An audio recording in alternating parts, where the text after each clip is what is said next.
Incwadi yabaseKorinte yokuqala, isahluko sesi-3 iyafundeka. Nam ke bazalwane, bendingenakuthetha kuni njengabakomoya, bendinokuthetha kuni njengabakwenyama, njengabazintsana kuKristu. Ndaniseza amasi, andaninika kudla kuqinileyo, kuba nibe ningabi nakomelela. Kunangoku anikabi nako, kuba nisengabakwenyama. Oku nje kukhoyo phakathi kwenu umona nenkani nembambaniso. Aningabenyama na? Anihambi ngokwabantu na? Kuba xa uthile athi, mna ndingokaPawulos, athi wumbi, mna ndingoka-Apolo, aningabakwenyama na? Ungubani na ke yena uPawulos? Ngubani na yena uApolo? Ingabalungiseleli nje kuphela, enakholwayo ngabo, njengokuba iNkosi yamnikayo elowo nalowo. Mna ndatyala, uPawulos wankcenkceshela, ke nguThixo ohlumisayo. Ngoko ke lowo utyalayo akalutho, nalowo unkcenkceshelayo akalutho.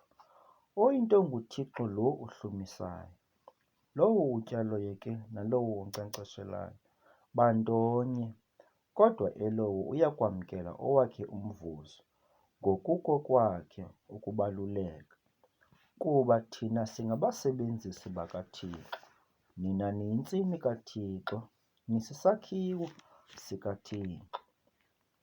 Njengokubabalo lukaThixo endababalwa ngalo, ndathi ngokomakhi osisilumko ndabeka ilitye lesiseko, athi ke omnye akhe phezu kwalo. Ke elowo makakhangele ukuba ithini na ukwakha kwakhe phezulu kwalo, kuba akukho namnye unako ukubeka ilitye limbi lesiseko, nxamnye nelo libekwe kade, linguYesu onguKristu.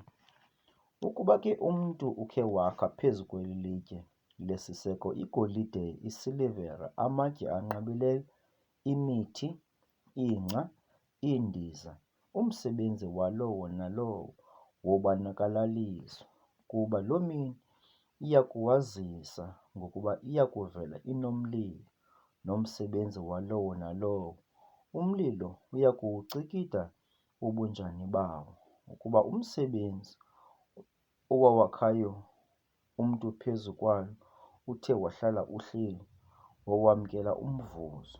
Ukuba umsebenzi womntu uthe watshiswa, wolahlekelwa ngumvuzo wakhe, ke yena okwakhe wosindiswa, kodwa ke ange acande emlilweni.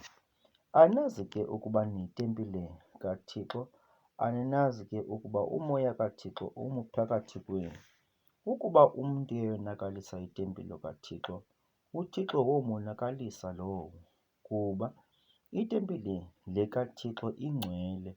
Ninjalo ke, makungabikho namnye uzikhohlisayo. Ukuba umntu uba usisilumko phakathi kwenu kweli phakade, makabe sisidenge ukuze abe sisilumko, kuba ubulumko beli hlabathi bubudenge kuye uThixo.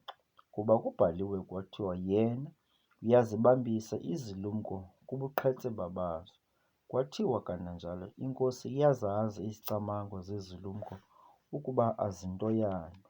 Ngoko ke makungabikho namnye uqhayisa ngabantu, kuba izinto zonke zezenu, nokuba nguPawulos, nokuba nguApolo, nokuba Khefasi, nokuba lihlabathi, nokuba bubomi, nokuba kukufa, nokuba zizinto zonke ezingenayo, nokuba zezizayo, zonke zezenu.